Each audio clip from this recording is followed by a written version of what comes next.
Assalamualaikum warahmatullahi wabarakatuh. Perkenalkan, nama saya Muhammad Noval Arik. Saya di sini akan mengajar fisika. Di sini saya akan membahas materi listrik statis. Oke, langsung saja masuk ke materi. Pengenalan listrik statis. Di sini terdapat dua contoh gambar listrik statis dalam kehidupan sehari-hari. Gambar yang pertama ini ada anak kecil ya, rambutnya berdiri. Kenapa kok bisa berdiri? Hal ini dikarenakan adanya gesekan ya antara kain dengan plastik. Nah, oleh karena itu, rambut anak ini berdiri dikarenakan adanya listrik statis.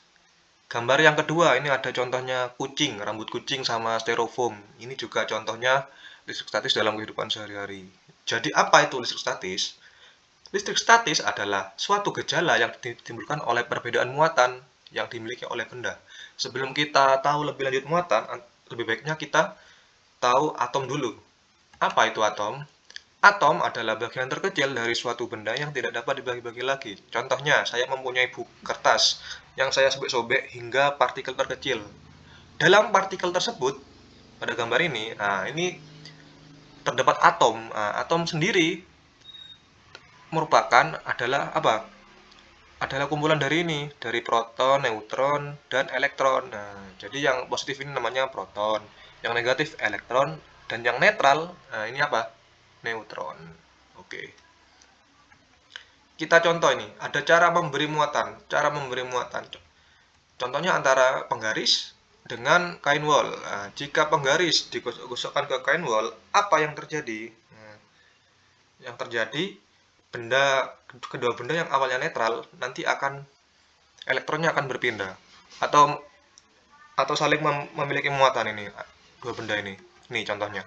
Nah, kain wol yang telah digosok dengan penggaris, nanti ini kain wolnya akan bermuatan positif, sedangkan penggarisnya yang terkena gosokan akan bermuatan negatif.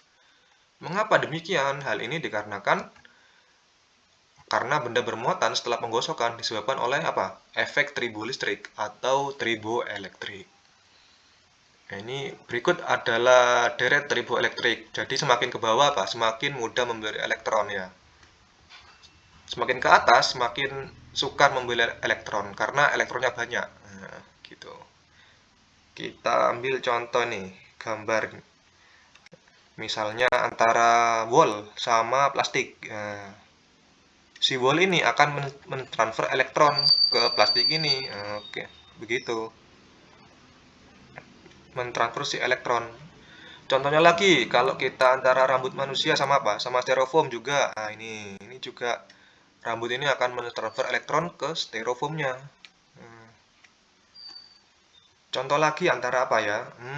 Bisa juga ini antara kulit, kulit sama polyester. Nah, si kulit akan memberikan elektronnya ke polyester. Begitu. Kita lanjut lagi.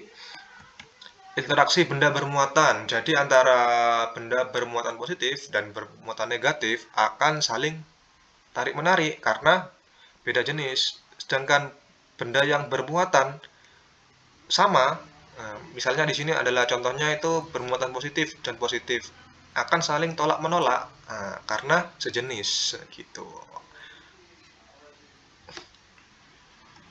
Kita lanjut lagi. Elektroskop. Elektroskop adalah suatu alat yang digunakan dalam percobaan tentang listrik statis. Oke, di sini ada bagi-bagiannya kepala elektroskop. Ini penyekatnya, batang konduktor, tabung, dan daun elektroskop. Oke, untuk daun elektroskop, jika tidak ada benda yang di sini di kepala, maka ini bentuknya akan tertutup bentuknya. Bentuknya akan tertutup seperti begini. Nah, akan menutup saja. Tetapi jika kita beri muatan positif, nah nanti elektron yang di sini akan berpindah ke atas. Nah, di sini. Nah, kalau ini elektronnya pindah ke sini, jadi yang di sini tinggal protonnya saja begitu. Sebaliknya, jika di sini diberi muatan negatif, maka proton yang di sini akan naik ke atas, akan naik ke sini. Nah, naik ke sini. Begitu. Jadi nanti di sini tinggal elektronnya saja. Oke, terima kasih. Pembelajaran hari ini cukup sekian. Saya akhiri. Wassalamualaikum warahmatullahi wabarakatuh.